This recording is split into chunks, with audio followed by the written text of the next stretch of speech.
Everyone welcome back to my YouTube channel future teachers. तो आपकी counselling का schedule आ गया है। आई नो आप सब इसका वेट कर रहे थे। तो देखो, आपका जो ये शेड्यूल है उसको जानने से पहले ना आपकी वेकेंट सीट भी आ गई है कि कितनी है। पहले उस पीडीएफ को हम एक बार देखेंगे। देखो, ये पीडीएफ देखना ज़रूरी है क्योंकि यहाँ पे ना आपको पूरी बताई गई है कि आपकी सीट कितनी है। ठीक है, ये आपकी हो गई डीएलएड सब कुछ डीएलएड के लिए ही है यहाँ पे। ठीक है, डीपीएससी में 250 सीट बची हैं, तो अगर किसी को लेना है तो उसमें ले लेना एडमिशन। बाकी में हम डीएलएड की बात यहाँ कर रहे हैं।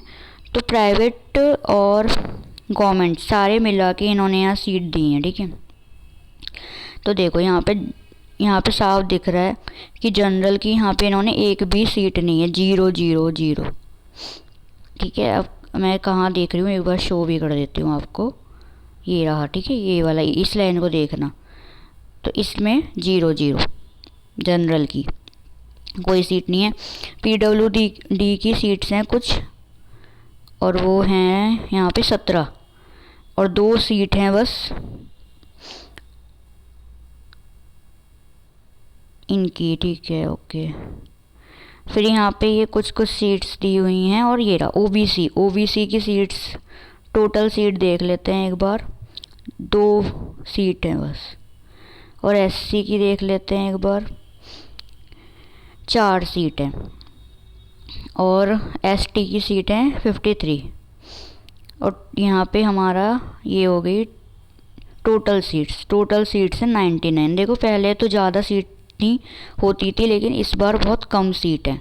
तो आपको अब सोच समझ के अपना क्या करना होगा, सोच समझ के आपको काउंसलिंग में हिस्सा लेना होगा, क्योंकि वरना आपके 1000 रुपये जो है वो बर्बाद हो जाएंगे, क्योंकि अगर आपका एडमिशन नहीं हुआ। ठीक है, तो हम देख लेते हैं अब शेड्यूल।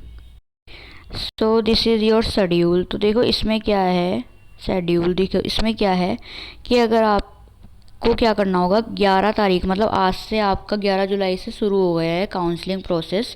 आप वहाँ पे जाके देखेंगे तो आपको दिखेगा डीएलएड एससीईआरटी काउंसलिंग 2025 और डीपीएससी दोनों के हैं, तो आप चेक करोगे तो हो जाएगा। ठीक है, 11 से 20 तारीख तक आपको 1000 रुपये जो है वहाँ सबमिट करने हैं, तब जाके 1000 रुपये आपको फ़ीस सबमिट करनी होगी और अपना काउंसलिंग का फॉर्म भरना होगा। जब आप फ़ीस सबमिट करोगे तभी आप काउंसलिंग में पार्ट जो है वो बन पाओगे। उसके बाद 21 तारीख यहाँ लिखी हुई है, 21 तारीख को आपको जो है आपने पार्टिसिपेट जिन्होंने किया है उनकी लिस्ट जारी होगी। आप देख लेना आपका फॉर्म ठीक से फिल हुआ है, आपका नेम आया है कि नहीं। उसके बाद 21 से 22 तारीख को वो बच्चे जिनको एडमिशन तो ले लिया पर वो कहीं और जा रहे हैं, तो वो विड्रॉल करा लेंगे, अपना एडमिशन कैंसिल करा लेंगे। उसके बाद आपको 21 से 22 तारीख तक, हाँ 21 से 22 तारीख, एक सेकेंड, यस, तो 21 से 22 हो गए। हाँ, 21 से 22 ही में ही आपको एडिटिंग की फैसिलिटी मिलेगी, एडिटिंग कर पाओगे, चॉइस भर पाओगे। चॉइस आप ऐसे भरना कि पहले आप गवर्नमेंट जो आपके पास है उन्हें भर देना, और प्राइवेट 10-12 भर देना कि कहीं ना कहीं आपका नाम आ जाए।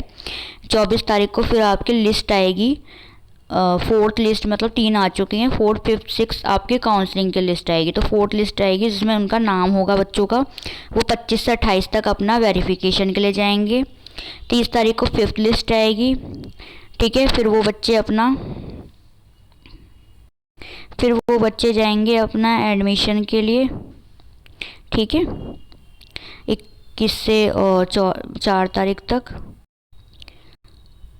यस, तो वो बच्चे जाएंगे आपके 31 से 4 तारीख तक। फिर 5 तारीख को 6 लिस्ट आएगी, फिर वो बच्चे 6 से 7 तारीख तक अपना एडमिशन प्रोसेस करा लेंगे। ठीक है, ऐसे ये पूरा शेड्यूल है, इसको अच्छे से देख लो क्योंकि कन्फ्यूज़न होती है फिर आपको कि कब जाना है कब होगा, सब कुछ इसमें लिखा हुआ है, स्क्रीनशॉट ले लेना इसका। उसके साथ ही मैंने लिस्ट वो भी बता दी कि सीट बहुत कम है, तो आपको कैसे लेना। देखो, जनरल का तो यहाँ पे बहुत ही मुश्किल लग रहा है। ठीक है, अगर आप जनरल हो तो सीट तो है नहीं। ठीक है, लेकिन अगर आपकी सीट, मैं आपको बता देती हूँ कि अगर आप जनरल हो और अगर आपका 500 तक रैंक है, ओवरऑल रैंक, वेटेज रैंक की बात नहीं हो रही, ओवरऑल रैंक, तो आप जो है वो फॉर्म फिल कर देना।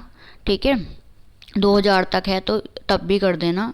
और अगर ओबीसी है तो आपकी अगर 3500 तक है तो कर देना, ST हैं 4000 तक है तो कर देना। इससे ज़्यादा रैंक वाले जो है वो फॉर्म फिल ना करें, ठीक है। ज़्यादा से ज़्यादा आपकी रैंक 3-4 हज़ार तक है तो ही आप जो है काउंसलिंग का फॉर्म फिल करना, ज़्यादा वाले मत करना। अगर हो सके तो 3000 तक वाले ही करें, क्योंकि फिर आपका नाम नहीं आएगा, फिर आप कहोगे मैम हमारा नाम नहीं आया। देखो बहुत मुश्किल है, क्योंकि आप सीट ही नहीं है, आप देख सकते हो। जनरल वालों के लिए तो बहुत ही मुश्किल है, ठीक है। तो ऐसे ही है। अब आप जो है आपके 3000 तक रैंक है तो आप फॉर्म फिल कर देना, वरना आपके 1000 रुपये जो है वो वेस्ट भी जा सकते हैं। आप अपने रिस्क पे आप कर सकते हैं। कोई भी डाउट हो तो कमेंट में मुझसे पूछ लेना, ठीक है। वीडियो पसंद आए वीडियो को लाइक करें, चैनल को सब्सक्राइब करें एंड शेयर जरूर करें। Thank you for watching.